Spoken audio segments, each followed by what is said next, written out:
They laughed when they poured juice over Emily Sawyer's wheelchair. The disabled girl simply lowered her head. Another day of torment at Lincoln High.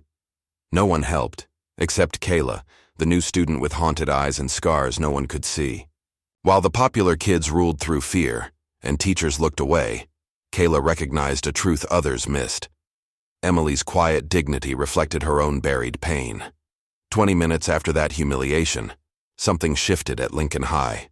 Not with shouting or dramatic confrontation, but with the calm precision of someone who had learned that true power moves in silence. By the time Hunter Mills and his friends realized they'd targeted the wrong girl, it wasn't just Emily rising from invisibility. It was a reckoning that would leave no one unchanged. Just before we get back to it, I'd love to know where you're watching from today, and if you're enjoying these stories, make sure you're subscribed because tomorrow's special episode is one you definitely don't want to miss. The fall sun cast long shadows across Lincoln High's brick facade as Kayla Walker approached the front gates. Her steps were measured and unhurried, bags slung carelessly over one shoulder as her dark eyes scanned the bustling courtyard. Students clustered in familiar groups, their laughter and chatter creating a wall of sound that washed over her without penetration. Kayla's posture radiated a quiet confidence that made several heads turn, but her expression remained neutral, almost detached. She wore simple jeans and a plain navy hoodie that seemed deliberately chosen to attract no attention. Yet there was something in the way she carried herself, shoulders squared, chin slightly lifted, that made people look twice. Group of girls near the entrance whispered as she passed, but Kayla didn't acknowledge them. She'd been the new girl 3 times before. She knew how this worked. "That's the new transfer," one girl murmured. "Heard she's from Chicago." Kayla kept walking, mentally mapping the school layout. New building, same ecosystem. She could already identify the social layers unfolding around her, the loud ones who controlled the space, the middling masses desperate for approval, and the invisible ones hugging the perimeter. She belonged to none of them. Not anymore. On the opposite side of campus, a white van pulled up to the accessible entrance. The vehicle's side door slid open with a mechanical whir, and a middle-aged woman with tired eyes and a kind smile emerged first. She moved to the back of the van, where a ramp slowly descended. "Ready for another day, sweetheart?" Mrs. Sawyer asked as she helped guide her daughter's wheelchair down the ramp. Emily Sawyer nodded, her mousy brown hair falling across her face. She wore a simple cardigan over a floral dress, arranged carefully to cover the contours of her legs. Her backpack hung from the handles of her wheelchair, along with a worn leather art folder. "I've got that test in Baker's class," she said quietly. "You studied all weekend. You'll do great." Her mother squeezed her shoulder. "I'll pick you up at the usual spot at 3:30. Emily nodded again, her fingers adjusting the placement of her folder. "Thanks, Mom." As Mrs. Sawyer drove away, Emily took a deep breath and rolled herself toward the entrance. Students flowed around her like water around a stone, no one meeting. Her eyes, no one offering help with the heavy door. The janitor, Mr. Collins, saw her struggling and held it open. "Morning, Emily."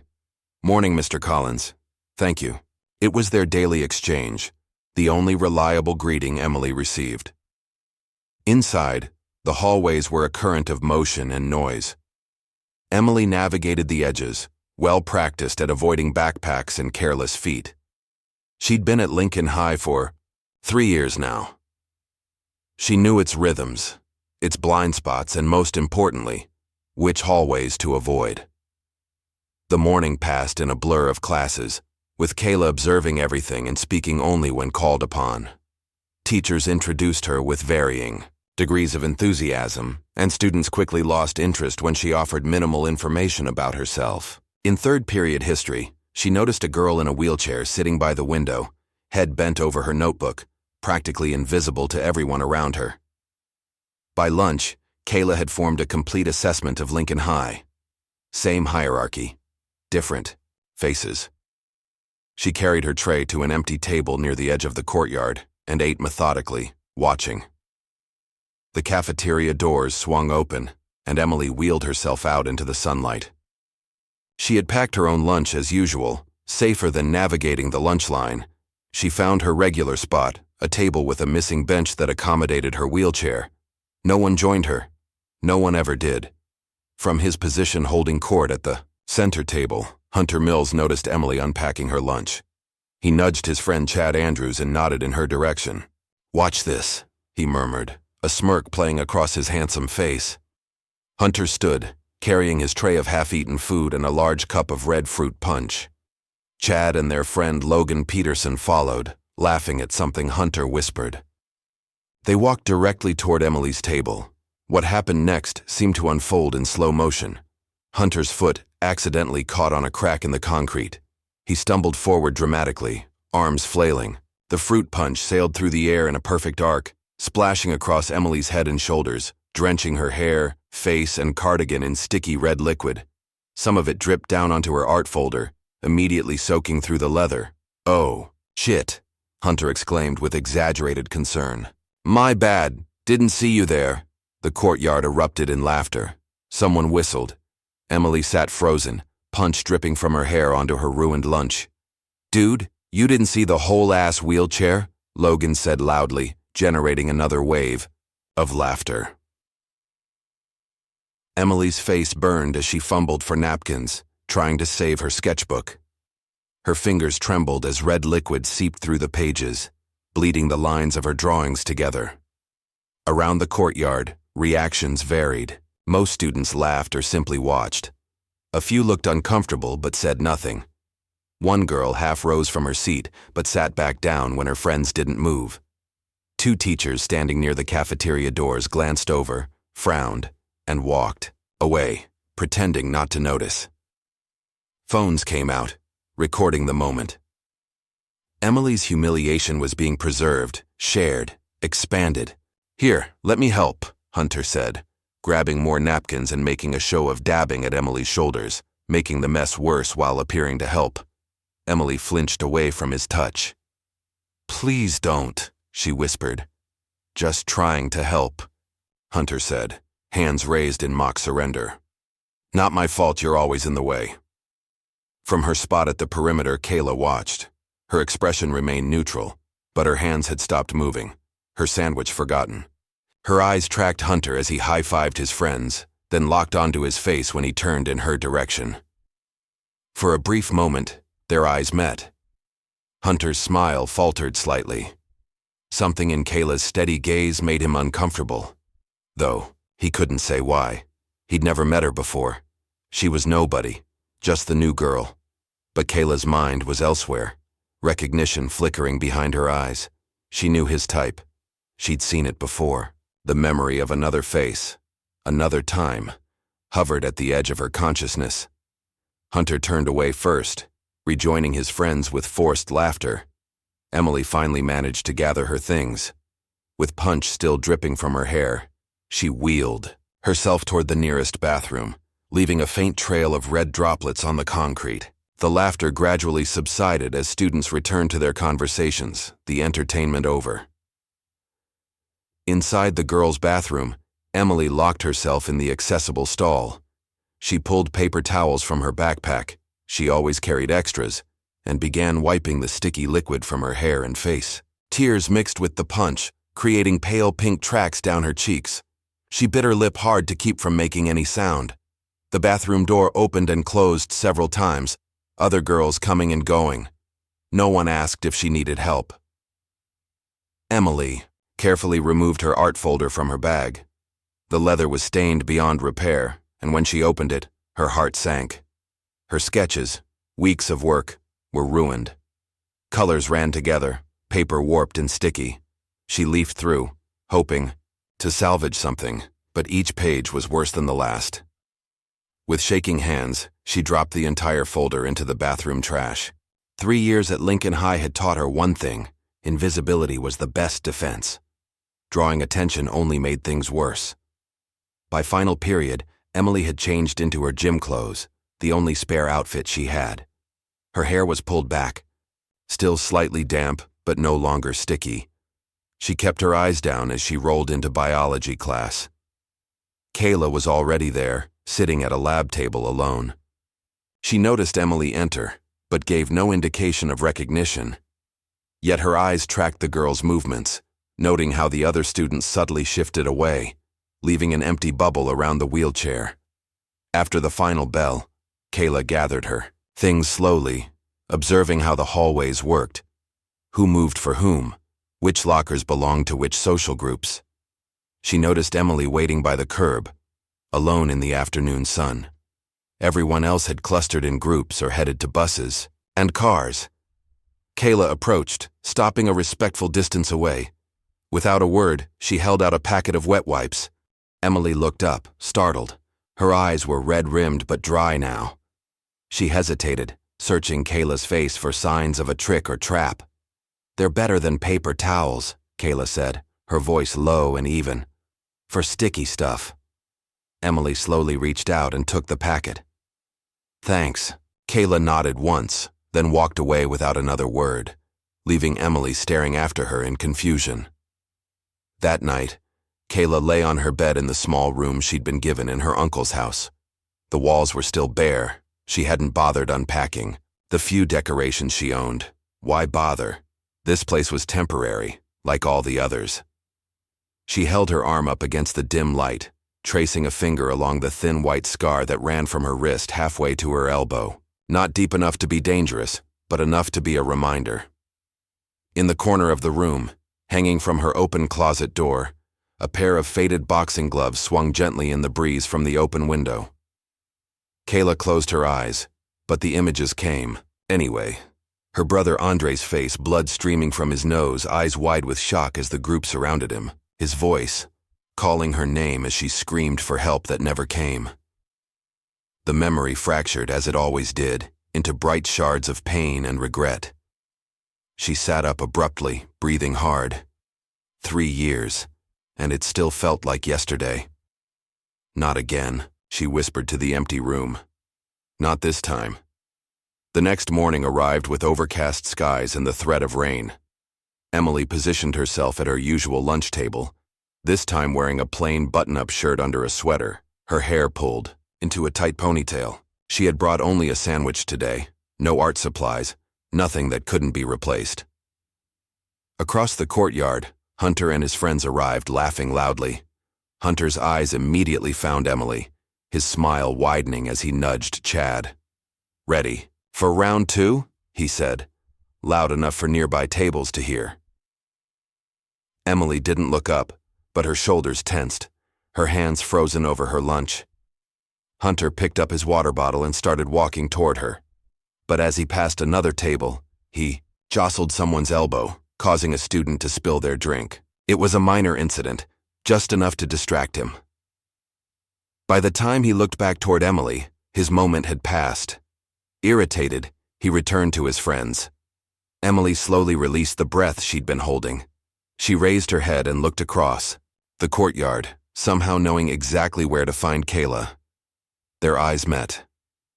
No words were exchanged, no acknowledgement given. But something passed between them, a current of understanding, the recognition of shared isolation. The fuse was lit. The following afternoon, Emily wheeled herself toward the south exit, her usual pickup spot. She was surprised to find Kayla leaning against the wall nearby, apparently waiting for someone. For a moment, Emily considered taking a different route, uncertain of this new dynamic. Before she could decide, Kayla spoke without looking at her. "Your wheel's sticky."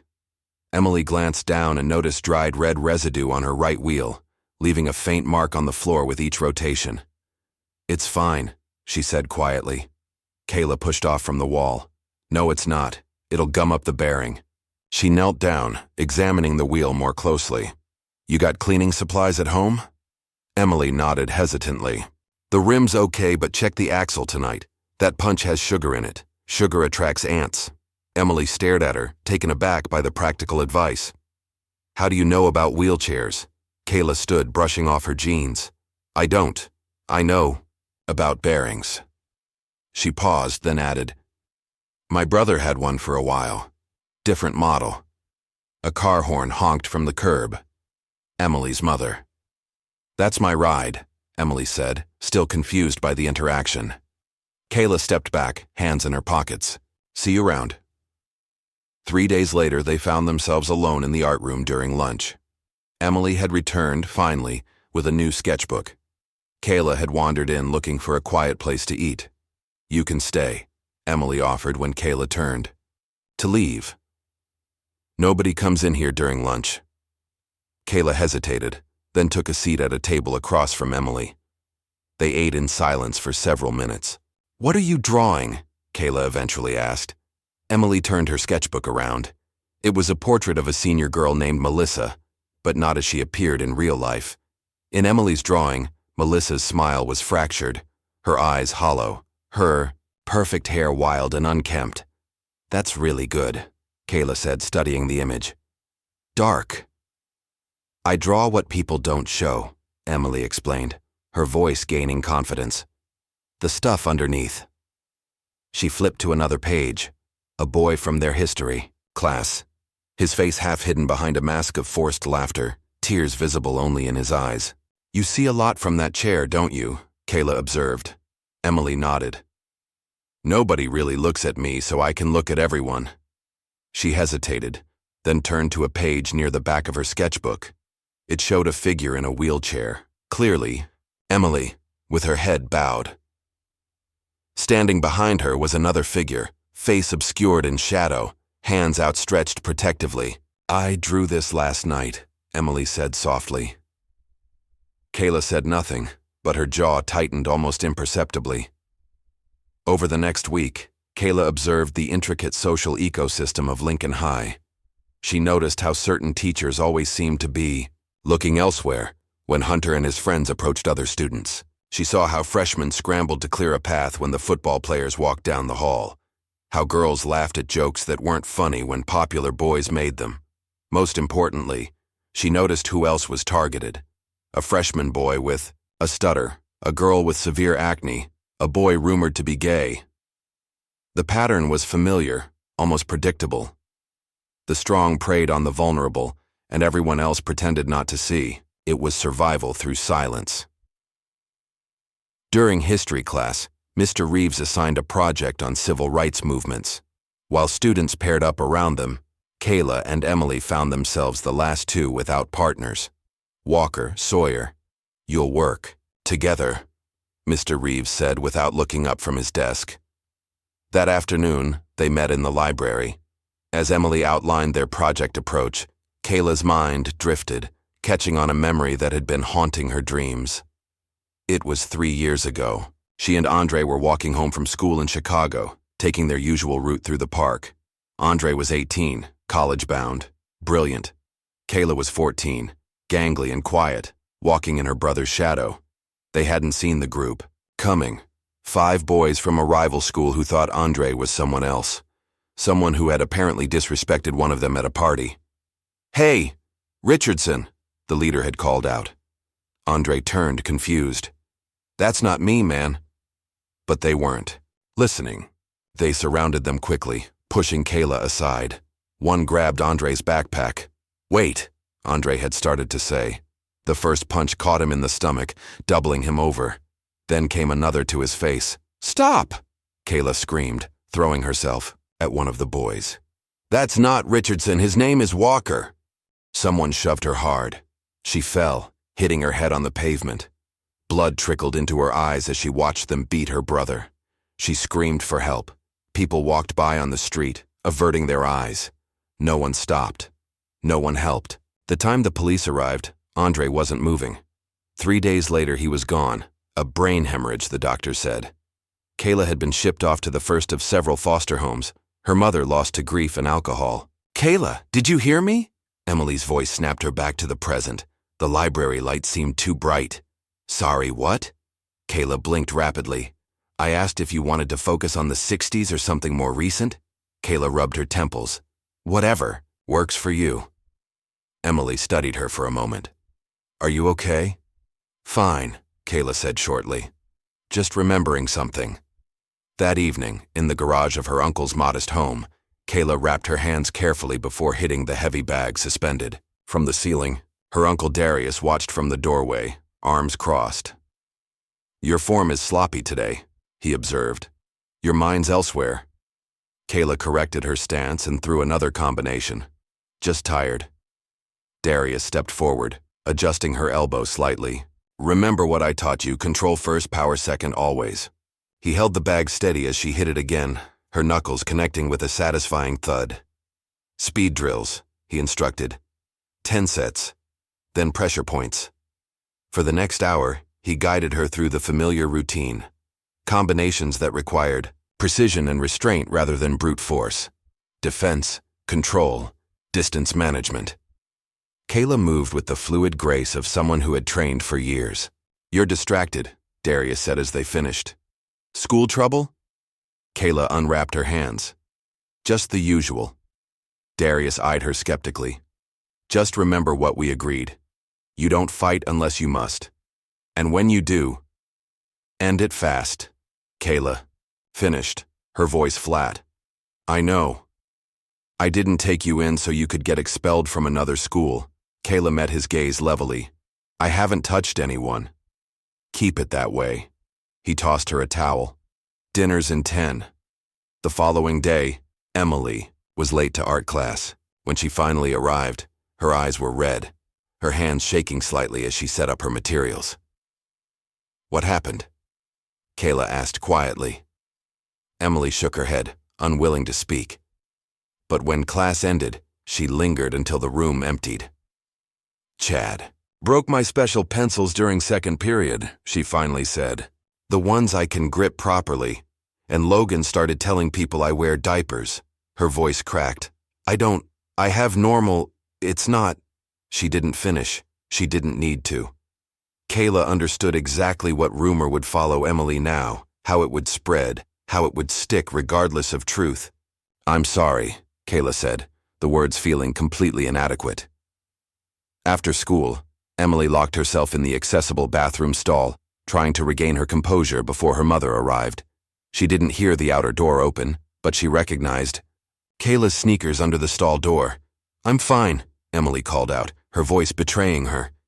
Kayla said nothing, but she didn't leave either. She stood silently by the sinks, offering a presence that somehow made Emily feel less alone.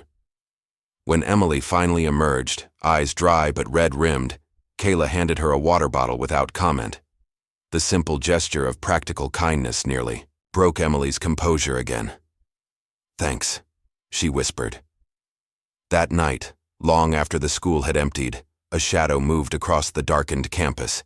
Security was minimal, one guard who did hourly rounds, predictable as clockwork. Kayla slipped into the gymnasium undetected. In her backpack was a can of black spray paint. She worked quickly and methodically, her movements precise. Across the center of the bleachers in bold, dripping letters, she wrote, "You hurt the wrong one." She left no fingerprints, no evidence of her presence. Just words that would greet the entire school the next morning. The graffiti caused exactly the stir she had anticipated. Principal Keller called an emergency assembly, his face red with anger as he demanded the responsible party come forward. Teachers watched students for reactions. Students whispered theories to each other. Hunter and his friends laughed it off publicly. But Kayla noticed how Hunter's eyes scanned the crowd, how his laugh seemed forced, how he kept glancing toward the exits. From across the auditorium, Mr. Reeves watched Kayla with a thoughtful expression. When their eyes met, he didn't look away immediately. Instead, he gave her a small, almost imperceptible nod. After the assembly, Emily wheeled herself alongside Kayla as they headed to history class. "It was you, wasn't it?" she asked, her voice barely audible. Kayla didn't answer, but something in her expression confirmed Emily's suspicion. "Don't do anything stupid," Emily warned quietly. "It's not worth it." Kayla stopped walking, turning to face Emily fully. "What's not worth it? Standing up? Fighting back?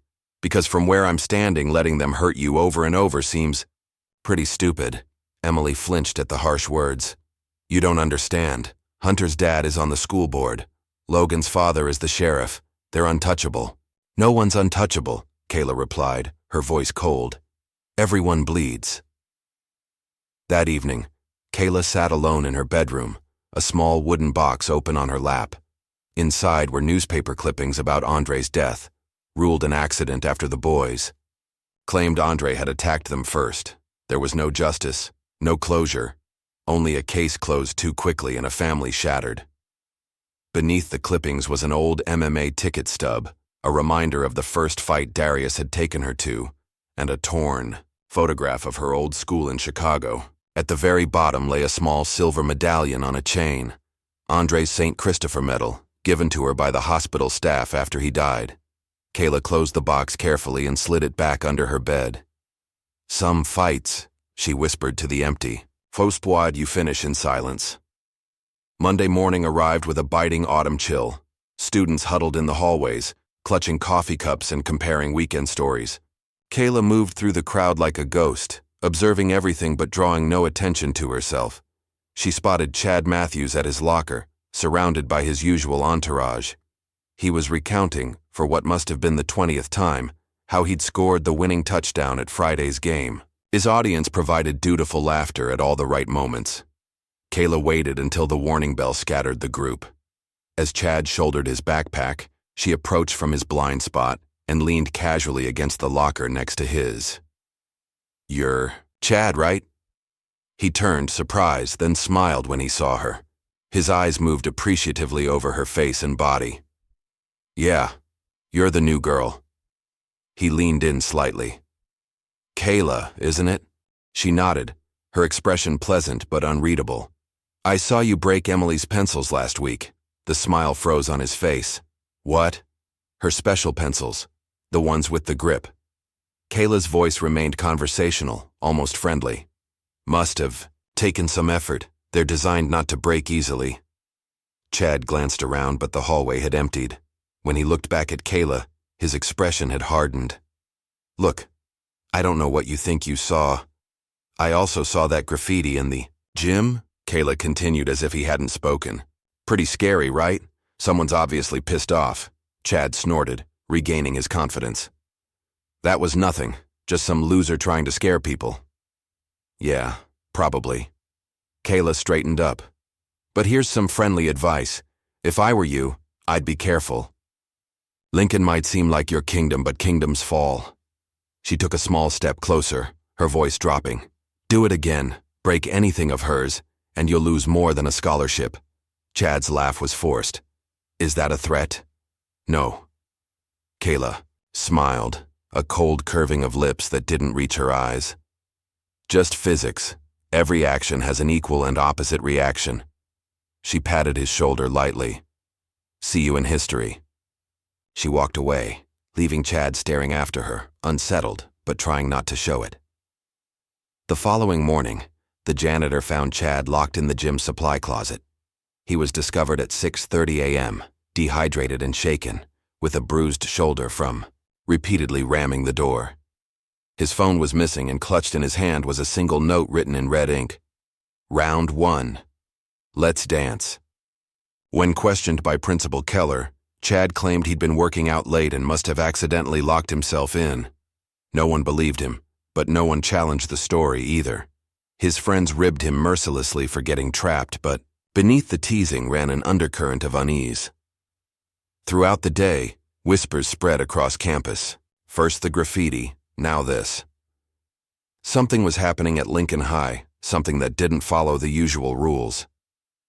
In art class that afternoon, Emily arrived with a new look.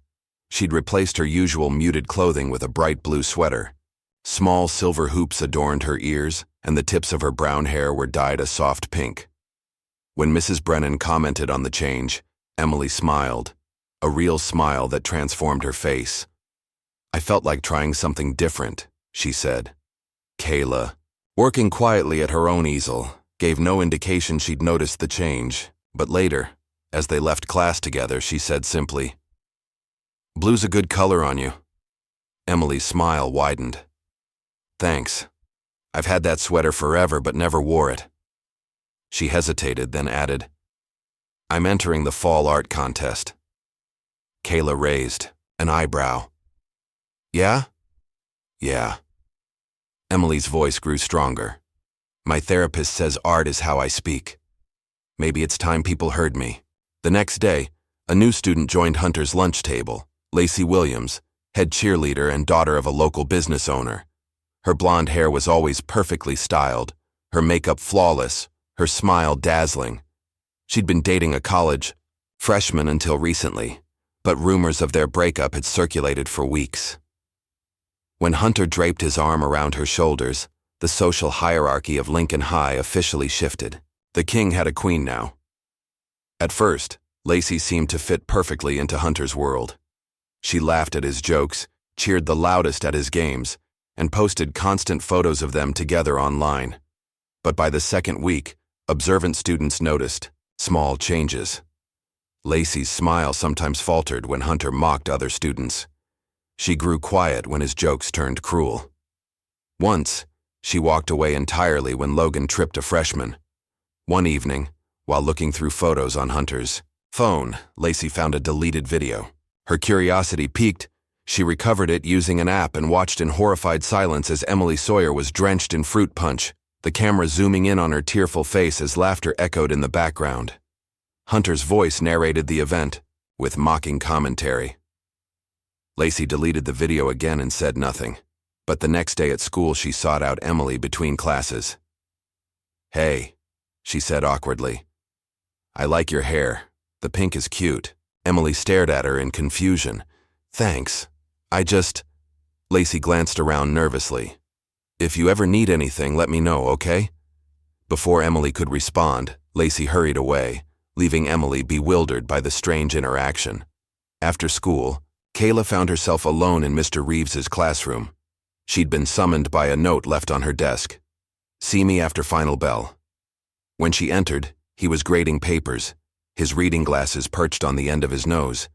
He gestured for her to take a seat without looking up. "Your essay on civil disobedience was excellent," he said finally, removing his glasses. "You have a strong grasp of the psychological elements behind social movements." Kayla said nothing. "You're new here, but you've already figured out how things work." Mr. Reeves leaned back in his chair. "Lincoln wasn't always like this. The culture has deteriorated over the past few years. Is that why you wanted to see me? To talk about school culture?" "I wanted to see you because you're carrying weight in your eyes." Mr. Reeves's voice softened. "I recognize it because I carried it once too.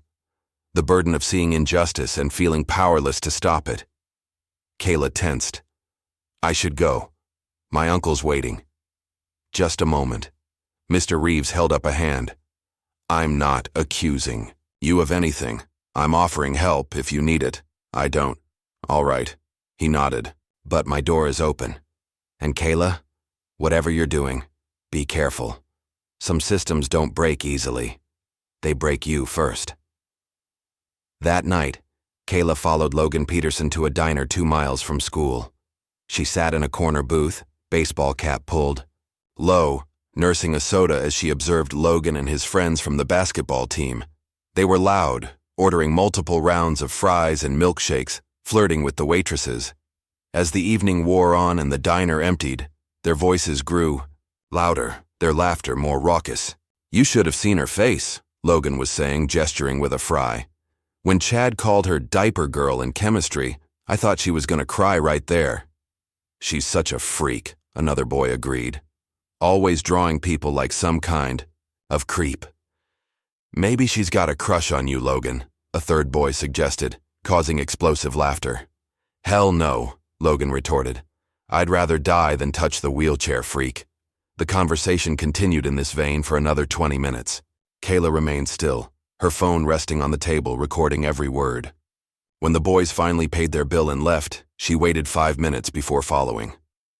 At home, she edited the audio file, removing background noise and enhancing the voices until every hateful word was crystal clear.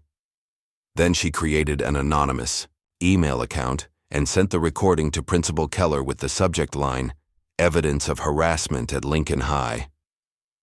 The next morning, Logan was called to the principal's office during first period. The summons caused a ripple of whispers. Students exchanged theories throughout the morning, but when Logan returned before lunch, smirking as he took his seat, it was clear nothing had changed. "Principal wanted to talk to me about some bullshit harassment claim," he told his friends loudly enough for others to hear. My dad sorted it out. No big deal. From her seat across the room, Kayla watched him with cold eyes, her jaw clenched so tightly it ached. The annual fall art contest was a significant event at Lincoln High. The winner received a $500 scholarship, and their work was displayed in the main hallway for the rest of the year. Emily had spent weeks on her entry, a series of interconnected panels showing human hands reaching toward each other, some touching, others just out of reach. The central panel featured two hands nearly connecting, one from a wheelchair. The day before the submission deadline, Emily rolled into the art room to put the finishing touches on her work, only to stop short in the doorway. Her canvas lay on the floor, shredded into strips. The vibrant colors she'd so carefully mixed were now streaked with dark stains that smelled sharply of urine. Mrs. Brennan found her there, staring at the ruined artwork in silent shock. "Oh, Emily," the teacher gasped. "What happened?" Emily shook her head, unable to form words around the lump in her throat. Mrs. Brennan immediately reported the incident, but with no witnesses and no security cameras in the art room, there was little to be done. She offered Emily an extension, but with less than 24 hours remaining, there wasn't enough time to recreate weeks of work.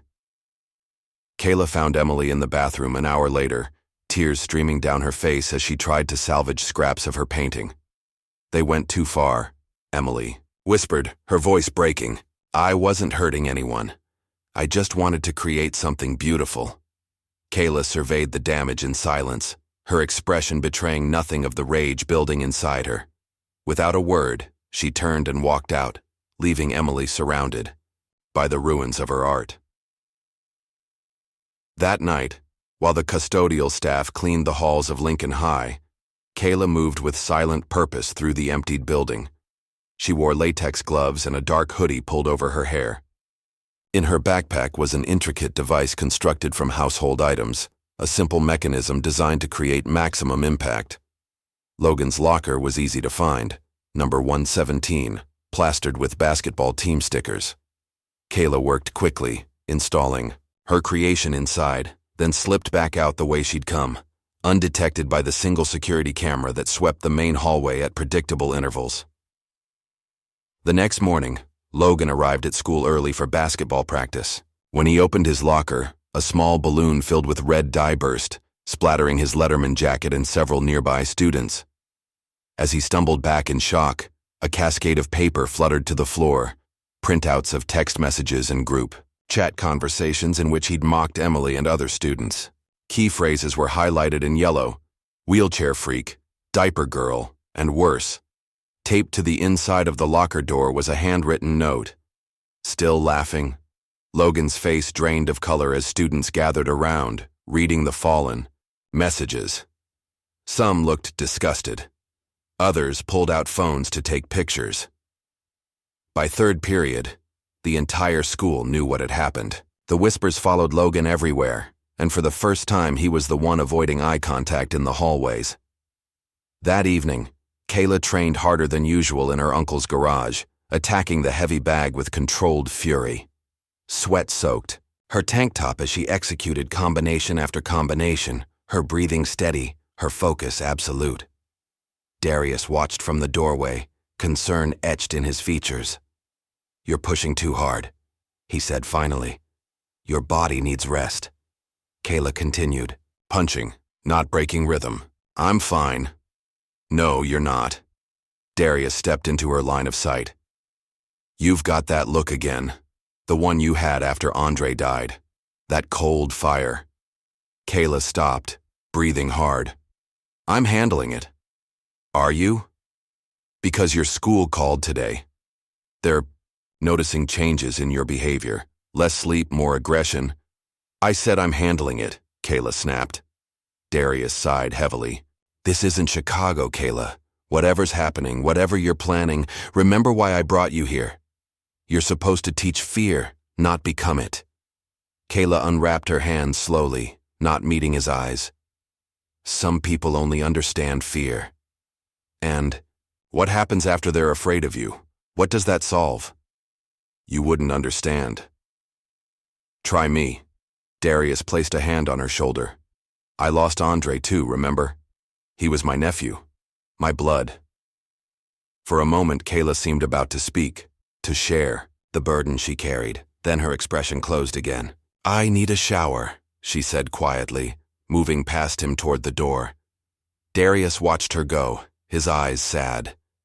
The fire that consumes your enemies, he murmured, usually burns you too. But Kayla was already gone, the echo of her footsteps fading down the hallway. On Monday, Emily rolled into world history class 5 minutes early. She positioned her wheelchair at her usual desk, arranging her textbook and notebook with careful precision. Students filtered in gradually, their usual morning chatter filling the room. When Hunter entered with Chad and Logan, they moved directly to their seats without acknowledging Emily, a welcome change from their typical mocking greetings. The red dye incident had dampened their enthusiasm for public cruelty, at least temporarily. Mr. Reeves began class with his usual dry wit, discussing the fall of the Roman Empire with surprising passion. As he distributed worksheets for group work, Hunter leaned over and flicked Emily's pencil off her desk. Oops, he whispered, his smile malicious. Butterfingers. Emily stared at the pencil on the floor just out of her reach. Then something shifted in her expression. She raised her hand. Mr. Reeves? The teacher looked up. Yes, Emily? Hunter just knocked my pencil on the floor deliberately. Her voice was clear and steady, louder than she'd ever spoken in class. And I'd like it replaced since it's my adaptive pencil from occupational therapy. The classroom went silent. Students turned to stare, shocked by the direct accusation. Hunter's face flushed. I didn't touch her stupid pencil. Yes, you did. Emily continued, her gaze unwavering. Just like you destroyed my art contest entry and poured fruit punch on me in the cafeteria. Mr. Reeves set down his papers. Hunter, is this true? She's lying, Hunter insisted, but his voice lacked conviction. She probably dropped it herself. I can't drop things backward, Emily pointed out. Physics doesn't work that way. A few students snickered. Across the room, Kayla watched the exchange with quiet intensity. Hunter, pick up the pencil and give Emily a new one from my desk, Mr. Reeves directed. And see me after class. Hunter glared at Emily as he retrieved her pencil, then slammed a new one on her desk. For the rest of the period, tension hung in the air like static electricity. When the bell rang, students hurried out, eager to spread the news that Emily Sawyer had finally fought back. In the hallway, Kayla caught up with Emily. That was brave, she said quietly. Emily's hands trembled slightly as she adjusted her backpack. I thought I was going to throw up. But you didn't. A small smile touched Emily's lips. No, I didn't. Later that afternoon, Kayla intercepted Lacey. Outside the gym as cheerleading practice ended. Can we talk? Kayla asked without preamble. Lacey glanced around nervously. About what? Hunter. Lacey's perfect posture stiffened. What about him? You know what he is, Kayla said bluntly. You've seen it. Lacey fidgeted with her gym bag strap. I don't know what you're talking about. The video of Emily. The one with the punch. You found it on his phone. Lacey's eyes widened. How did you? Doesn't matter. What matters is what you're going to do about it. What can I do? He's Hunter Mills. His dad practically owns half the school board. That doesn't make him untouchable. Kayla's expression softened slightly. You seem like a decent person, Lacey. Do you really want to be with someone? Who hurts people for fun? Lacey bit her lip, tears threatening. It's complicated. No, it's not. Kayla stepped closer. It's actually really simple. You either stand with people like Emily, or you stand with people who torture her. There's no middle ground. She walked away, leaving Lacey alone with her thoughts. That night, Lacey sat cross-legged on her bed, scrolling through Hunter's text messages. She had his password. He'd given it to her as a show of trust when they first started dating. What? It seemed romantic, then now felt like a burden as she uncovered layer after layer of cruelty. There were group chats dedicated to mocking specific students, videos of pranks that went beyond teasing into deliberate humiliation. screenshots of private messages obtained through deception and shared for mockery. Most disturbing were the conversations about students who had left Lincoln High, kids who had transferred suddenly or stopped attending altogether. In one thread, Hunter and Logan joked about a boy named Justin who had moved away last year. "No one misses that loser," Hunter had written. "Bet he's still crying about his backpack in the toilet." Lacey's research extended beyond Hunter's phone. She created a timeline of incidents, noting patterns. The targets were always vulnerable in some way, isolated, different, or already struggling. The attacks escalated when victims showed signs of breaking. And most telling of all, the behaviors had only worsened over time, with adults consistently looking the other way. By midnight, Lacey had compiled dozens of screenshots, organized by victim. She saved everything to a secure cloud folder, then deleted all traces of her search from her devices. Her hands shook as she set her phone down. For the first time in her high school career, Lacey Williams, the perpetually pleasant, never controversial cheerleader, was taking a stand. The following day, Kayla found a note tucked into her history textbook. In neat, bubbly handwriting it read, "I have everything. What do we do now? L." After school, they met behind the bleachers. Lacey looked different somehow, her usual perfect appearance slightly disheveled, dark circles under her eyes suggesting a sleepless night.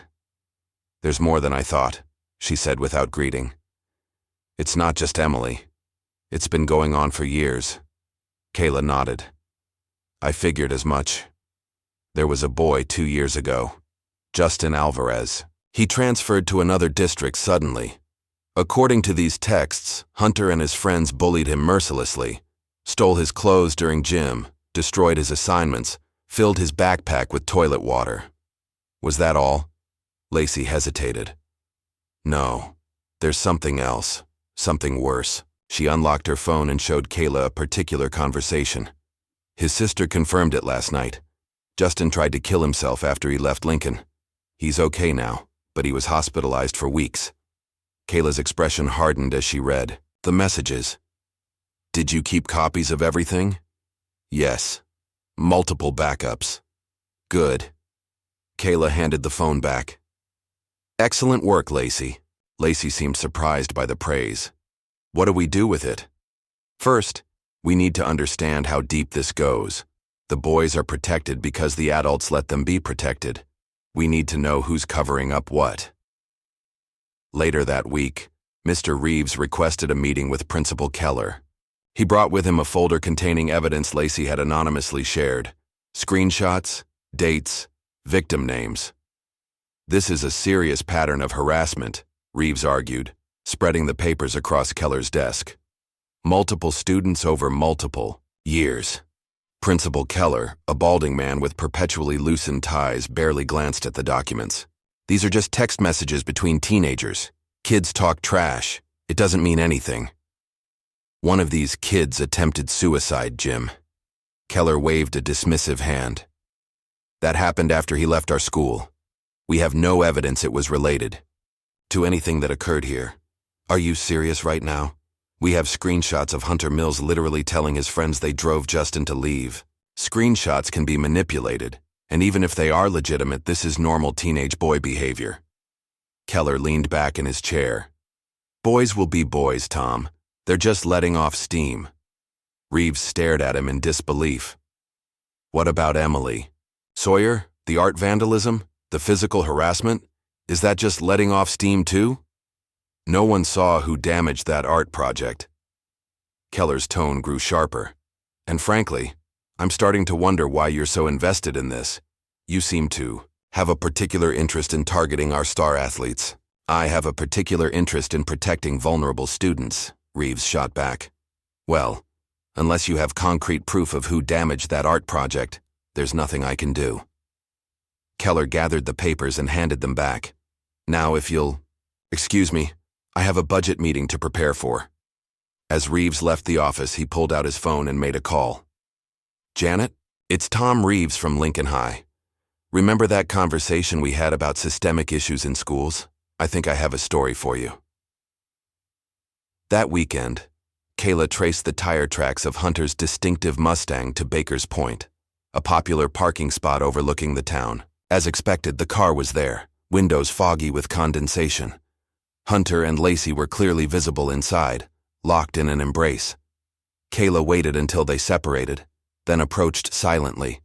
When Hunter stepped out to retrieve something from the trunk, she made her move.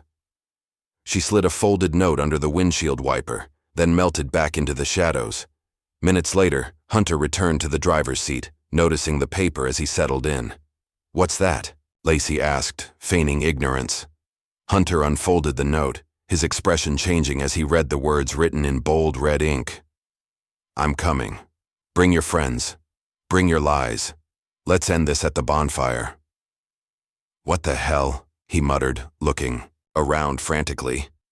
"Where did this come from? What is it?" Lacey placed a hand on his arm, feeling him tense beneath her touch. "Nothing." Hunter crumpled the paper and shoved it into his pocket.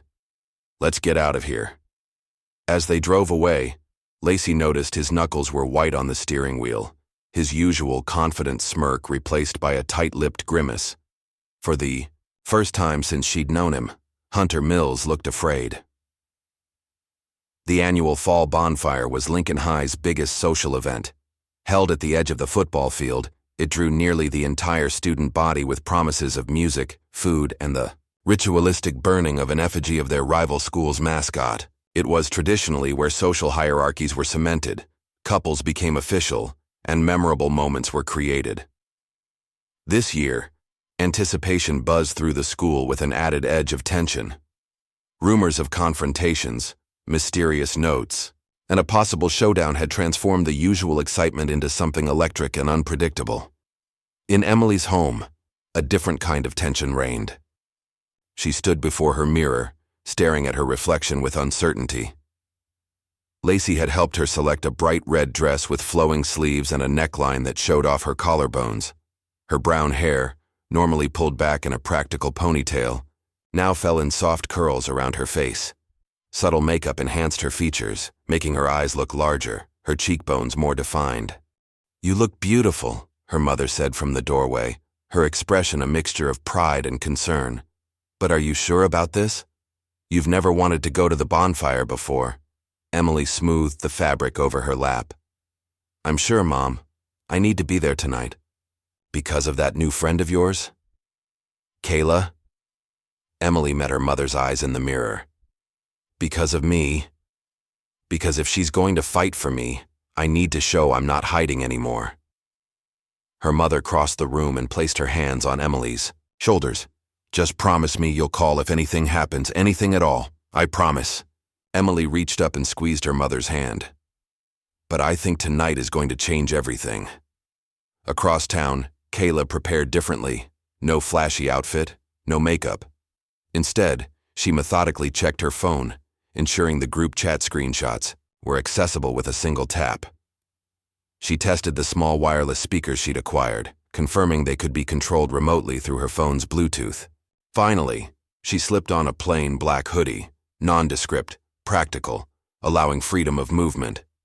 This wasn't about looking good. This was about ending something. Uncle Darius watched from the hallway as she packed her backpack. "You're not planning to fight at this bonfire, are you?" Kayla zipped the bag closed. "Not unless I have to."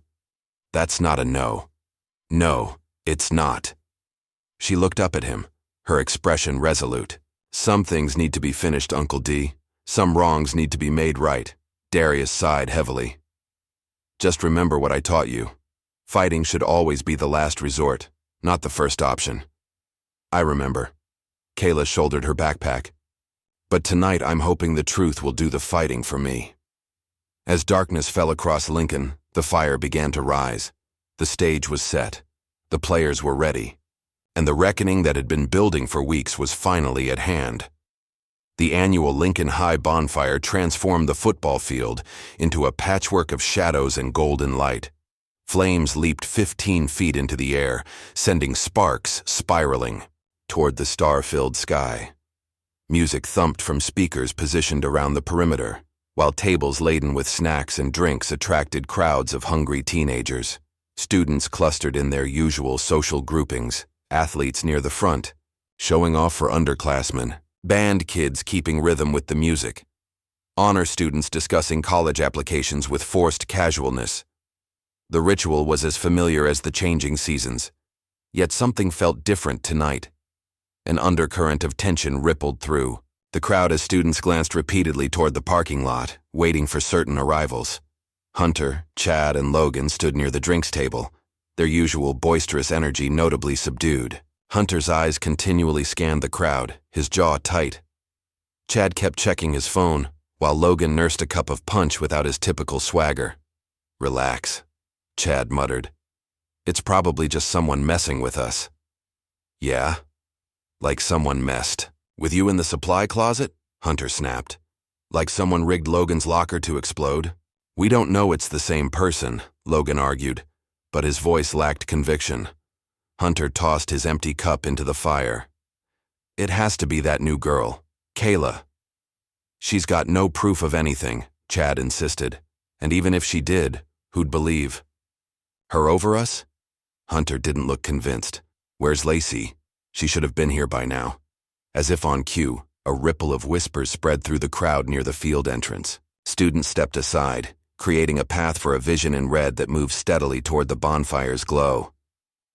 Emily Sawyer rolled forward in her wheelchair, transformed. Her red dress caught the firelight, making her appear to be wrapped in flame. Her hair fell in glossy curls, and her usually downcast eyes now met the stares of her peers with unwavering directness. She navigated through the crowd with quiet dignity, stopping only when she reached the inner circle near the fire. The whispers intensified. Students pointed discreetly, nudging each other in disbelief. "Is that Emily? She looks different. Who did her makeup? She's actually pretty." Emily heard the comments but didn't acknowledge them. She positioned her wheelchair at a perfect angle to view both the fire and the three boys who had tormented her for years. When she caught Hunter's eyes, she didn't flinch away as she once would have. Instead, she held his gaze until he looked down first. From the shadows beyond the fire's reach, Kayla watched. Her black hoodie rendered her nearly invisible against the darkness of the trees. Her eyes scanned methodically, tracking movements, monitoring positions, checking the wireless speakers she'd hidden earlier that day beneath the DJ table and near the refreshment stand. She wasn't there for a fistfight.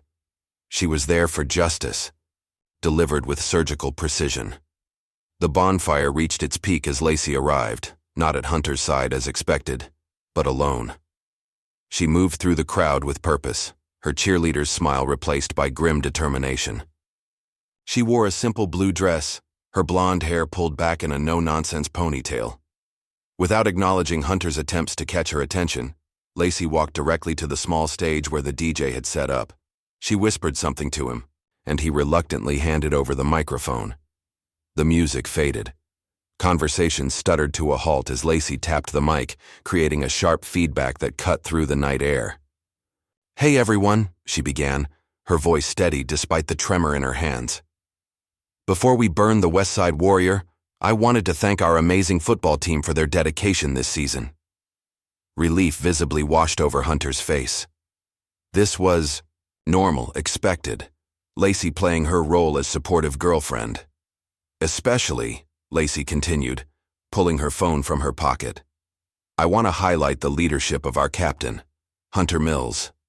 Hunter started moving toward the stage, ready to accept his accolades with practiced humility. "Hunter has taught us all some valuable lessons," Lacey said, her voice hardening slightly. "About power, about consequences, and about what happens when no one speaks up." She connected her phone to the sound system and pressed play. Logan's voice suddenly boomed across the field. You should have seen her face when Chad called her diaper girl in chemistry. Another voice, clearly Hunter's. "We should steal her wheelchair next, leave her crawling on the floor like a baby." Chad laughing. "Remember when we destroyed her art project? She cried for like an hour in the bathroom." The crowd froze in collective shock. Hunter lunged for the stage, but several football players, equally stunned by the revelations, blocked his path instinctively. "Turn it off!" he shouted, his face contorted with rage and embarrassment. Before Lacey could respond, the audio switched to a different recording, this one playing simultaneously through the main speakers and the hidden wireless units Kayla had positioned earlier. How many had to bleed before anyone cared? The voice was Kayla's, clear and measured, cutting through the chaos. Students turned in confusion, trying to locate the source. Lacey stepped away from the mic, moving deliberately to stand beside Emily's wheelchair. She placed a hand on the other girl's shoulder in a gesture of solidarity that rippled through the stunned audience. From the darkness emerged Kayla, walking slowly into the firelight. The crowd parted automatically, creating a path directly toward Hunter, Chad, and Logan. Her expression was calm, almost detached as she surveyed the scene she had orchestrated. When she spoke, her voice carried without effort, silencing the murmurs that had begun to swell. "You hurt her because you thought no one would stand with her," Kayla said, addressing Hunter directly. "But you forgot. People like you are loud, until someone makes you quiet." Hunter's face flushed dark with fury. "You think anyone's going to believe this setup? Do you know who my father is?" "I don't care who your father is," Kayla replied evenly. "I care what you did, what you all did." Hunter lunged forward suddenly, using his height and weight to intimidate as he'd done countless times before. "You don't know what you're messing with, new girl." Kayla didn't retreat. She shifted her weight almost imperceptibly, then caught Hunter's wrist as he reached to shove her. With a fluid motion that appeared almost effortless, she used his own momentum to flip him onto the ground. The crowd gasped collectively. Hunter Mills, star quarterback and untouchable king of Lincoln High, lay sprawled in the dirt at the feet of a girl half his size. Kayla stepped back, keeping her hands open and visible. She wasn't gloating, wasn't escalating. She had made her point and was now turning to leave. "Crazy bitch!" Logan shouted, charging at her from behind. What happened next occurred so quickly that many students later disagreed about the precise sequence of events. All anyone knew for certain was that Logan attacked, Kayla defended, and within seconds, Logan was on his knees, clutching his wrist as tears of pain sprang to his eyes. Kayla hadn't thrown a single punch. She had simply neutralized the threat, with practiced efficiency. In the distance, police sirens wailed. Someone, likely a concerned parent chaperone, had called 911 at the first sign of confrontation. As blue and red lights flashed at the edge of the field, students scattered in different directions. But something unexpected happened as the police approached. Instead of running, several students moved forward, phones extended. "Officers, you need to see this," a junior girl called out, showing a screen displaying the group chat screenshots. "They've been bullying kids for years." Another student approached with their own evidence. "I have video of them destroying Emily's art project. I was too scared to say anything before." A senior boy stepped forward. "Justin Alvarez was my friend. He tried to kill himself because of what they did to him. I'll testify." As the police sorted through the crowd, taking statements and reviewing evidence, Kayla stood quietly beside Emily and Lacey. The three girls, so different in background and experience, formed a tableau that many would remember long after the embers of the bonfire had cooled. Emily looked up at Kayla, her eyes bright with unshed tears. "Thank you," she said simply. Kayla shook her head. "Don't thank me yet. This is just the beginning." Monday morning arrived with the school in chaos. Police officers occupied Principal Keller's office, conducting interviews with students, faculty, and staff. Yellow police tape cordoned off sections of the hallway where students had opened their phones to show authorities the evidence they'd been too frightened to share before. Kayla sat calmly in a small conference room, answering questions. With straightforward precision, yes, she had recorded the conversation at the diner. No, she hadn't physically harmed Chad in the supply closet. She had simply locked the door and taken his phone to prevent him calling for help. Yes, she had defensive training. No, she had not initiated physical contact with either Hunter or Logan. Down the hall, Emily shared her own story. She displayed her artwork, both the ruined original and photographs of what it had looked like before. She described years of torment, of navigating hallways in fear, of adults looking the other way. "Why didn't you report this sooner?" an officer asked gently. Emily's laugh held no humor. "I did. We all did. Nobody listened." By afternoon, the investigation had expanded beyond the boys' behavior to include the school's handling of previous complaints. When the district superintendent arrived, his face grim beneath silver hair, Principal Keller's bluster finally faltered. "Jim, I've got reporters asking why multiple harassment complaints were buried," the superintendent said, closing Keller's office door firmly behind him. "I've got parents threatening lawsuits and a police detective suggesting criminal negligence. Please tell me there's an explanation that doesn't end with you cleaning out this office today." Keller had no answer that could save his career. While the official investigation unfolded at school, Kayla pursued her own resolution. She tracked down Justin Alvarez's younger sister, Megan, who still attended Lincoln High as a sophomore. They met at a coffee shop off campus, away from the swirling rumors and speculation. "I never knew the full story," Kayla said after introducing herself. "Just that he was bullied before he left." Megan stared into her untouched hot chocolate. "It started in freshman year. Hunter and his friends targeted him because he wore a leg brace after surgery. Called him gimpy, stole his crutches, tripped him in the cafeteria." Her voice hardened. "Sound familiar?" "Very." "After his cast came off, they wouldn't stop. It was like they'd found the perfect victim and couldn't give it up. They'd follow him into bathrooms, dump water on him during tests, steal his clothes. During gym," Megan's hands trembled slightly, "my parents complained, multiple times. Nothing changed. So you moved? We thought a fresh start would help, but the damage was done. 2 weeks after starting his new school, Justin took all his medication at once." Tears spilled down Megan's cheeks. "He survived, thank God, but he's never been the same." Kayla reached across the table and took Megan's hand. "I'm so sorry." "Why?" Megan asked suddenly. "Why did you get involved? You didn't even know Emily or Justin." Kayla was silent for a long moment, then slowly rolled up her sleeve to reveal the thin scar on her forearm. "My brother was killed 3 years ago," she said quietly. "Not by bullies, by a case of mistaken identity. 5 boys jumped him thinking he was someone else. I was there, I saw it happen." "That's awful," Megan whispered. "What was worse was that people walked by. They saw what was happening and kept going. Nobody helped. Nobody cared." Kayla traced the scar with her fingertip. "When I saw what was happening to Emily, I couldn't be one of those people again.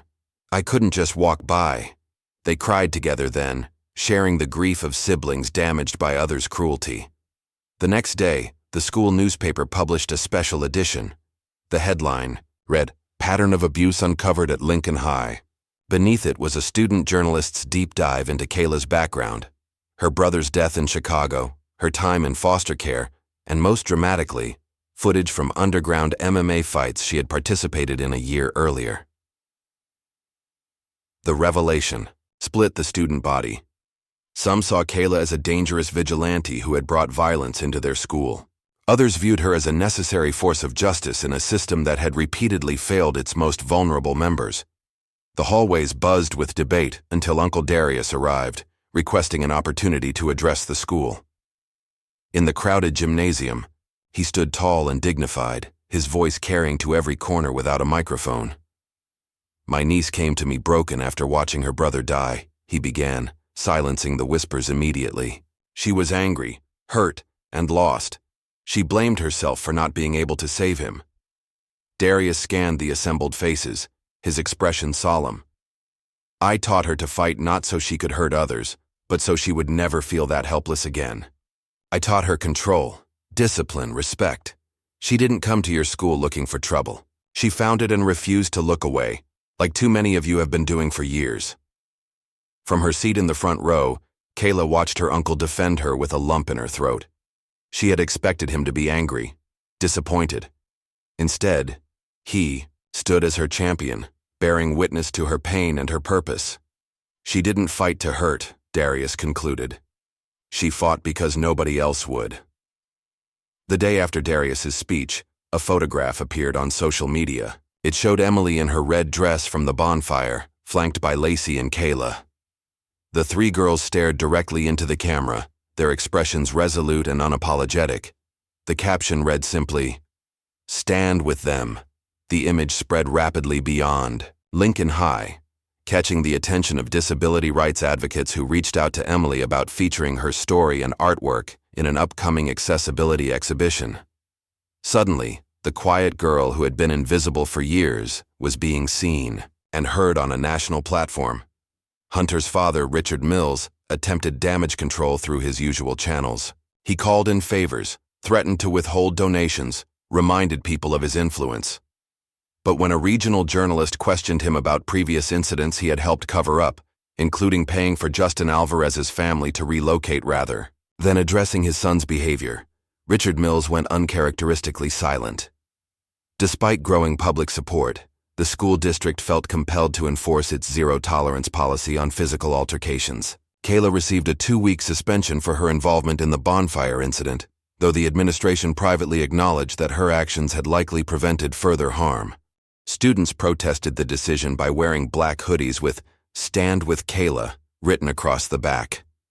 Mr. Reeves submitted his resignation in solidarity, stating he could no longer work in a system that punished those who protected the vulnerable, while enabling those who harmed them. On her final day before suspension, Kayla found Emily waiting by her locker. The hallway was empty, classes having already started. "Why me?" Emily asked without preamble. "Out of all the kids they've hurt, why did you choose to help me?" Kayla closed her locker slowly. "Because when my brother died, no one stood up. Not even me, not really." Her voice caught slightly. "I needed to believe someone still could." Emily's eyes filled with tears. "I was so scared for so long, I thought it would never end." "I know. My mom wants to meet you, to thank you properly." Kayla smiled, a real smile that softened her entire face. "I'd like that." Emily hesitated, then opened her arms. Kayla stepped forward and they embraced for the first time, the barrier between them finally broken. As the 2 weeks of Kayla's suspension passed, the media spotlight on Lincoln High gradually dimmed. Reporters moved on to other stories, other scandals. Principal Keller resigned, citing personal reasons. Hunter, Chad, and Logan received in-school suspensions while awaiting disciplinary hearings. Their previous untouchable status evaporated. But, inside the school, something fundamental had shifted. The silence was broken. Other victims began to come forward with their stories, emboldened by Emily's courage and Kayla's actions. Students who had previously been bystanders found their voices, refusing to enable cruelty through their silence. Reckoning had begun. Messy, painful, but necessary. And in the midst of it all, Kayla walked the hallways again, no longer hiding in shadows, no longer alone in her fight. The game had changed, and there was no going back. Spring arrived at Lincoln, high with fresh paint on the walls and new policies in the student handbook. The interim principal, Dr. Elaine Foster, had spent her first months implementing restorative justice practices and mandatory sensitivity training for faculty and staff. Posters promoting inclusivity and anti-bullying messages replaced the faded, sports championship banners in the main hallway. But the most striking change was visible in the art display case near the front entrance. There, illuminated by carefully positioned lights, hung Emily Sawyer's new series of paintings titled, "Watch Me Roll." The collection depicted wheelchair users in moments of power and beauty, racing, dancing, creating, living. The centerpiece showed a girl in a red dress, her face lifted toward a night sky where stars formed the words, "Still Rising." Emily stood, or rather, sat, at the center of this transformation. Her art had caught the attention of a disability rights blogger, which led to features in several online magazines and eventually an interview on a popular podcast about accessibility in education. "My wheelchair isn't a limitation," she told the host, her voice steady and clear. "It's part of who I am. The real limitation was other people's perception, their inability to see me as a complete person." The podcast went viral, shared by disability advocates and educators across the country. Emily's inbox filled with messages from other disabled teens thanking her for giving voice to their experiences. A university art program reached out about a scholarship opportunity for the following year. At school, Emily no longer ate lunch alone. A rotating group of students now joined her table, drawn by her quiet confidence and sharp observations. The pink in her hair had become a full rainbow of colors, and her wardrobe had expanded to include bold patterns and statement jewelry. She still sketched people constantly, but now she showed them her work, transforming what had once been a secret comfort into a bridge for connection. Down the hall from Emily's display, another transformation was taking place. Lacey Williams had converted an unused classroom into headquarters for a new student organization, the Echo Circle. Its mission was simple but powerful: to amplify the voices of those who had been silenced and to foster a community where everyone belonged. "I was part of the problem for too long," Lacey admitted during their first meeting. "I chose popularity over doing what was right. I can't change that, but I can work to make sure it never happens again." The club quickly became the most diverse group on campus, attracting students from every social category: athletes seeking redemption, former targets finding courage, observers tired of looking away. They organized workshops on bystander intervention, created an anonymous reporting system for bullying incidents, and initiated a mentorship program pairing upperclassmen with vulnerable freshmen. Meanwhile, the legal consequences for Hunter and Logan continued to unfold. With multiple testimonies and documented evidence of years of harassment, both faced juvenile charges for assault and cyberbullying. Chad, recognizing the shifting tide, had accepted a plea deal, agreeing to testify against his former friends, in exchange for a lighter sentence of community service and mandatory counseling. During his statement to investigators, Chad revealed additional incidents that had been covered up by school administration, including a physical assault on a freshman, 2 years earlier that Principal Keller had dismissed as roughhousing. The revelation prompted the school board to launch a comprehensive audit of all disciplinary records from Keller's tenure. For Kayla, life had both settled and expanded in unexpected ways. Her suspension had ended without fanfare, but her return to school was marked by a different kind of attention. Students no longer saw her as just the new girl or the fighter, but as someone who had fundamentally changed their community. She maintained her quiet demeanor, still preferring observation to participation in most settings. But her isolation had ended. She sat with Emily at lunch, contributed thoughtfully in classes, and occasionally even smiled, a rare expression that transformed her serious face. One afternoon, as Kayla left school, a woman approached her in the parking lot. Tall and muscular with close-cropped hair and purposeful movements, she introduced herself as Deanna Wright, a retired MMA champion who now trained promising young fighters. "I saw footage of your underground matches from Chicago," Deanna said, without preamble. "You've got raw talent, but more importantly, you've got control, something most young fighters never master." Kayla shook her head. "I don't fight anymore." "What you did at the bonfire wasn't fighting, it was defending. There's a difference." Deanna handed her a business card. "You're not a weapon, Kayla. You're a storm, controlled, directed, with purpose. If you ever want to channel that properly, call me." Kayla slipped the card into her pocket without comment, but later that night, she took it out again, running her fingers over the embossed lettering as she considered possibilities she hadn't allowed herself to imagine before. Across town, another doctor was opening. Mr. Reeves, after his principled resignation from Lincoln High, had redirected his energies into creating a weekend mentorship program for at-risk youth. Using personal savings and a small grant from a local foundation, he rented a storefront space and transformed it into The Corner, part study hall, part community center, part safe haven. When he called Kayla to offer her a position as an assistant instructor, she accepted immediately. "I need someone who understands these kids," Reeves explained as he showed her around the modest space. "Someone who knows what it feels like to fight back, and the price that comes with it." 3 times a week after school, Kayla worked with middle schoolers who reminded her painfully of herself 3 years earlier, angry, hurting, looking for somewhere to belong. She taught them basic self-defense, not as a means of aggression, but as a path to confidence and security. More importantly, she listened to their stories, offering the acknowledgement she had once desperately needed.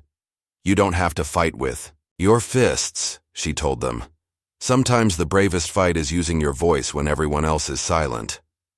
As spring progressed, Emily faced a decision she never thought she'd have to make: whether to forgive one of her tormentors. Chad Andrews had requested a meeting through his counselor, wanting to apologize face-to-face as part of his rehabilitation program. After considerable thought and consultation with her therapist, Emily agreed to meet him at a local cafe, with her mother seated at a nearby table. Chad arrived early, nervous and diminished without his usual pack of followers. When Emily rolled in, he stood awkwardly, unsure of proper etiquette. "You can sit," she said simply, positioning her wheelchair across from him. "Thank you for agreeing to see me," Chad began, his voice breaking slightly. "I know you didn't have to." "I didn't," Emily agreed. "So make it worth my time." Chad nodded, swallowing hard. "I'm sorry, Emily, not just for the pencils or the fruit punch, but for all of it. For years of making your life hell, for laughing when Hunter targeted you, for pretending I didn't see you hurting." Tears filled his eyes. "There's no excuse. I was weak and cruel, and I'll regret it forever." Emily studied him for a long moment. "Why did you do it?" "Because it was easier than standing up to Hunter. Because it felt good to have power over someone, when I felt powerless everywhere else." He wiped his eyes roughly. "But mostly because I never really saw you as a person. You were just a target. Something to make jokes about. And now? Now I see what I did. I see you." He met her gaze directly. "I'm in therapy now. I'm learning about why I did those things, how to be better." Emily nodded slowly. "I accept your apology, Chad.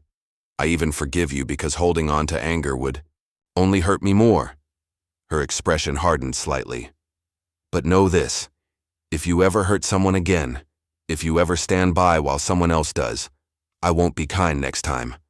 It was the moment Emily fully claimed her power, not through art or words, but through the choice to offer mercy from a position of strength rather than fear.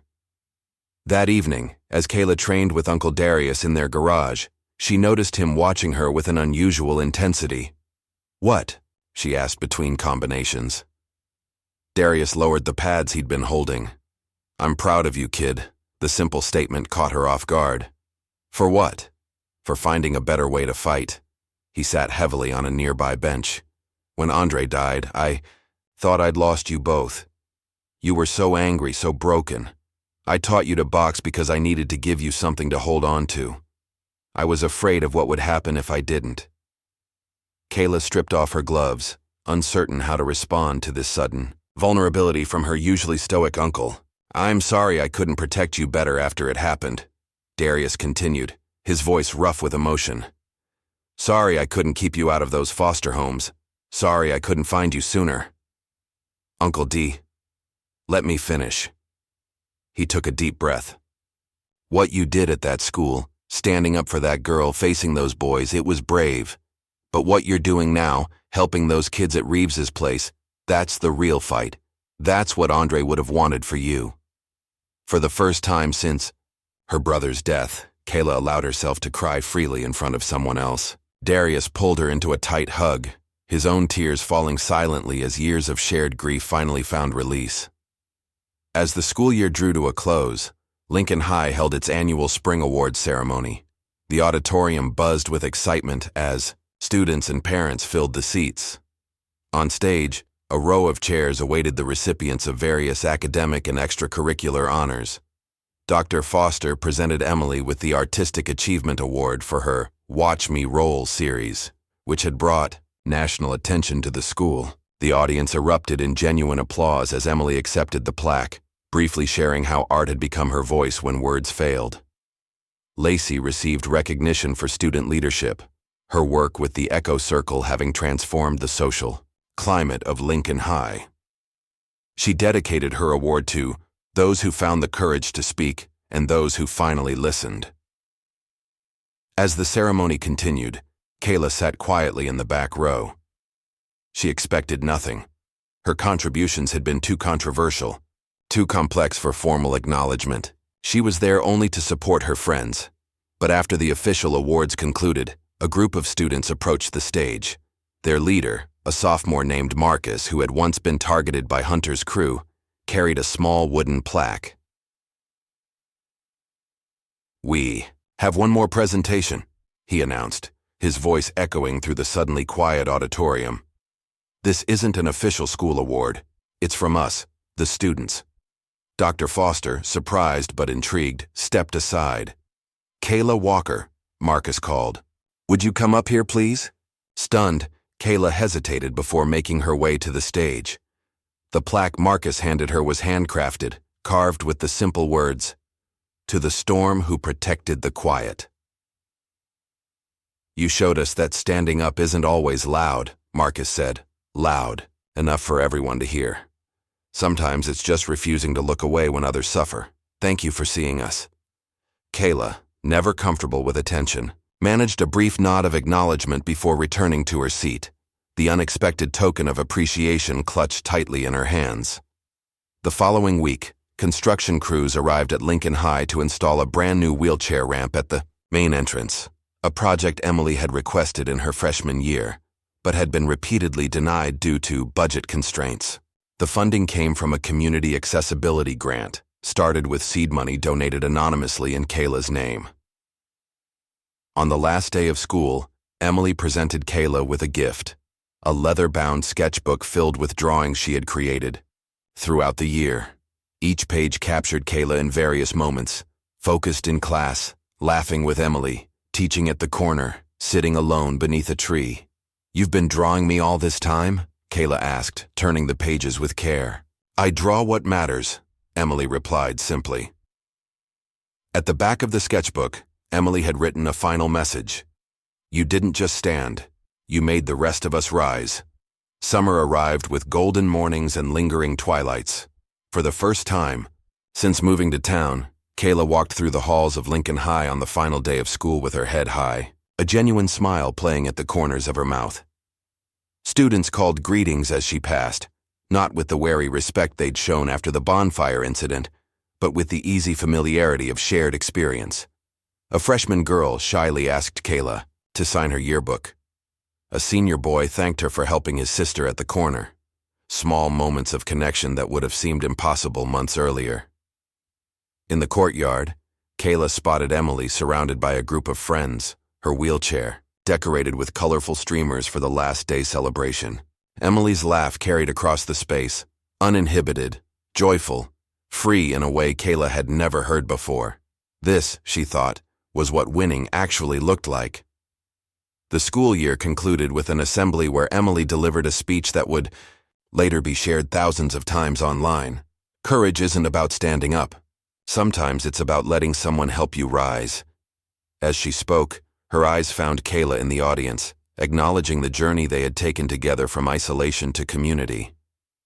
"We talk about fighting bullying as if it's a war," Emily continued, her voice steady and clear. "But maybe it's more like building bridges, connecting people who felt disconnected, creating paths where barriers once stood. The true measure of our school isn't how many trophies we win, but how we treat those with the least power among us." The following week, Hunter Mills appeared in juvenile court for sentencing. The judge, unswayed by character references from football coaches and family friends, delivered a ruling that sent ripples through the community: 100 hours of community service, mandatory counseling, a restraining order keeping him away from his victims, and, most significantly, a ban from participating in college football. For his freshman year, Emily attended the sentencing with her mother and Kayla. As Hunter was led from the courtroom, his cocky facade finally cracked. His shoulders slumped with the weight of actual consequences, his eyes downcast instead of challenging. Emily watched without malice or satisfaction, only a quiet acknowledgement that justice, however imperfect, had finally been served. Later that month, Kayla received an unexpected opportunity. Deanna Wright called with news that a prestigious teen MMA training program in Atlanta had reviewed Kayla's unofficial matches and wanted to offer her a partial scholarship for their summer intensive. "It's legitimate," Deanna explained. "Safe, Regulated, focused on discipline and skill rather than just winning. You'd train with some of the best coaches in the country. Kayla hesitated. I'd have to leave town for 2 months. Yes. I have responsibilities here. The kids at the corner will still be here when you get back, Deanna pointed out. This is a chance to develop something for yourself, Kayla. Something positive that's just yours.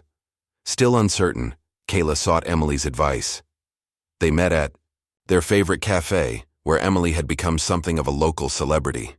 You should go, Emily said without hesitation after hearing about the opportunity. Are you sure? It feels selfish, leaving after everything. Emily cut her off with a laugh. Selfish? Kayla, you fought for all of us. Now go fight for you.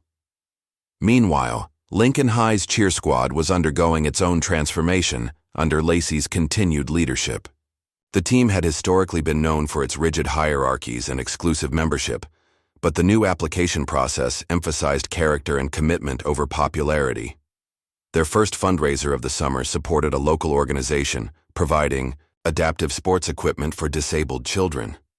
Emily was invited to co-design their new uniforms, incorporating subtle elements of accessibility awareness into the traditional school colors.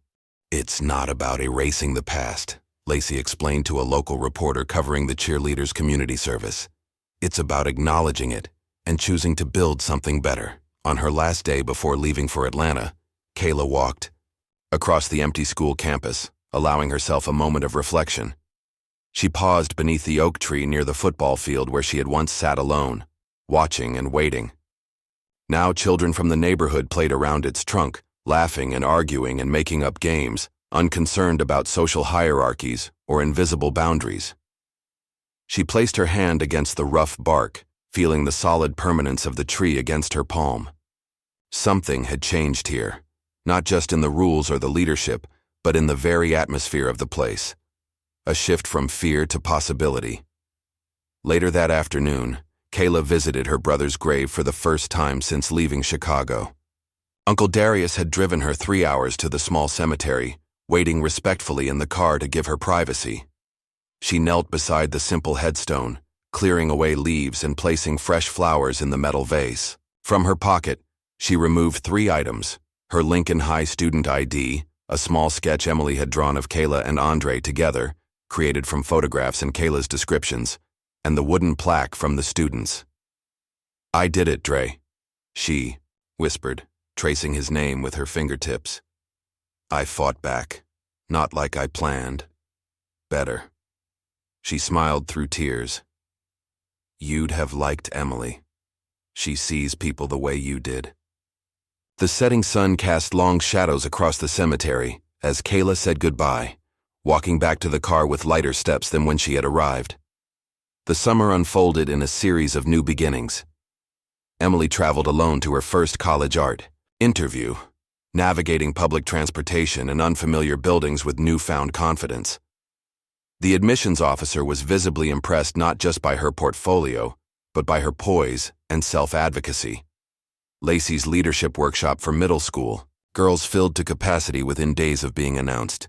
The participants created a mural for the corner, painting themselves as superheroes whose powers included compassion, courage, and change. Mr. Reeves expanded his weekend program to include vocational training, partnering with local businesses to create internship opportunities for teenagers who needed second chances. And Kayla, miles away in Atlanta, poured herself into training, pushing her body and mind to new limits, discovering joy in the pure physical discipline of her sport. Each night she exchanged texts with Emily and Uncle Darius, sharing victories and frustrations from worlds that were beginning to broaden rather than narrow. On the final morning of summer, Emily wheeled herself to her favorite spot in the park, sketchbook balanced on her lap. She was drawing the playground where children navigated equipment with various abilities, some running, some using mobility devices, all equally absorbed in play. She smiled as she worked, remembering Kayla's words from one of their first real conversations. Power isn't loud, it moves. That movement continued, in Emily's art gaining recognition, in Lacey reforming systems from within, in Mr. Reeves creating new opportunities for vulnerable youth. Even in Kayla's absence, her impact remained, rippling outward in ways none of them could fully measure. As Emily completed her sketch, capturing a moment of connection between two children helping each other climb, she added a simple caption beneath the image: "You don't fight because you hate what's in front of you. You fight because you love what's behind you." The words echoed across time and distance to where Kayla stood in an Atlanta gym, sweat pouring down her face, eyes alive with purpose as she prepared for her first official match. She would carry this lesson forward, the knowledge that true strength came not from destroying enemies, but from protecting what mattered most. And what mattered, they had all discovered, was the courage to see each other clearly and the determination to create a world where everyone could rise. What would you risk to stand up for someone when everyone else looks away? The answer defines not just who we are, but the world we create together. If this story touched you, hit like and subscribe for more powerful narratives about courage, justice, and the strength to rise.